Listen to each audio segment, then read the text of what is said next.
السلام عليك يا أبا عبد الله، السلام عليك يا ابن رسول الله۔ بسم اللہ الرحمن الرحیم۔ ماہ مبارک رمضان کے چھٹے روزے میں دن کی دعا۔ اللہم لا تخذلنی فیہ لتعرض معصیتک ولا تضربنی بسیئات نقمتک وزحزنی فیہ من موجبات سخطک بمنک و ایادیک یا منتہی رغبت الراغبین۔ اس دعا کی تلاوت کا ثواب کہ جو یہ تلاوت کرے گا پروردگار عالم اسے 1000 شہر عطا کرے گا، ہر شہر میں 1000 گھر اور ہر گھر میں 1000 تخت، ہر تخت کی لمبائی 1000 ذراع کے برابر ہوگی، اور ہر تخت پر ایسی حوریں ہوں گی کہ جن کے 1000 گیسو ہوں گے، اور ہر گیسوؤں کو 70 خادم اٹھائے ہوئے ہوں گے۔ ماہ مبارک رمضان کے چھٹے دن کا ثواب کہ اللہ تعالی تمہیں دارالسلام میں 1,00,000 شہر عطا فرمائے گا، ہر شہر میں 1,00,000 گھر، اور ہر گھر میں 1,00,000 سونے کے تخت ہوں گے کہ جن کی لمبائی 70,000 ہاتھ کے برابر ہوگی۔ ہر تخت پر حور العین تمہارے ازدواج کے طور پر بیٹھی ہوگی، اس کی پیشانی پر در اور یاقوت سے مزین 30,000 زلفیں ہوں گی، اور ہر زلف کو 100 کنیزوں نے اٹھا رکھا ہوگا۔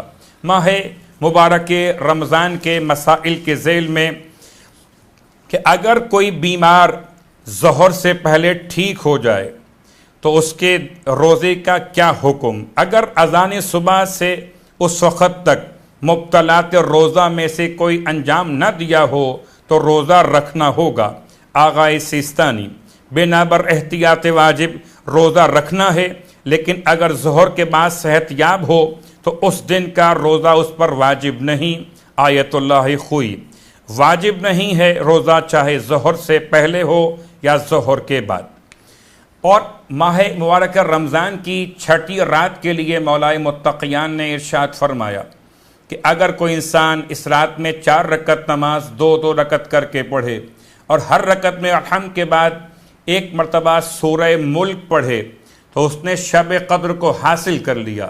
اور رات کی یہ دعا جو اللہ کا رسول نے ارشاد فرمائی: اللہم انت السمیع العلیم وانت الواحد الکریم وانت الالہ الصمد، رفعت السماوات بقدرتک ودحوت الارض بعزتک وانشأت السحاب بوحدانیتک واجریت البحار بسلطانک، یا من سبحت لہ الحیتان فی البحور والسباع فی الفلوات، یا من لا تخفى علیہ خافیۃ فی السماوات السبع والارضین السبع، یا من یسبح لہ السماوات السبع والارضون السبع وما فیہن، یا من لا یموت ولا یبقى الا وجہہ الجلیل الجبار، صلی علی محمد وآلہ واغفر لی وارحمنی واعف عنی انک انت الغفور الرحیم۔ سورہ زلزال۔ اگر کوئی شخص سورہ زلزال پڑھ کر کسی حاکم کے پاس جائے تو اسے حاکم سے کوئی خوف نہ ہو سکے گا۔ پروردگار سے التماس کہ خدا ہم کو ماہ مبارک رمضان کی دعا اور ماہ مبارک رمضان کے تلاوت قرآن کا شوق عطا فرمائے۔ والسلام علیکم ورحمۃ اللہ وبرکاتہ۔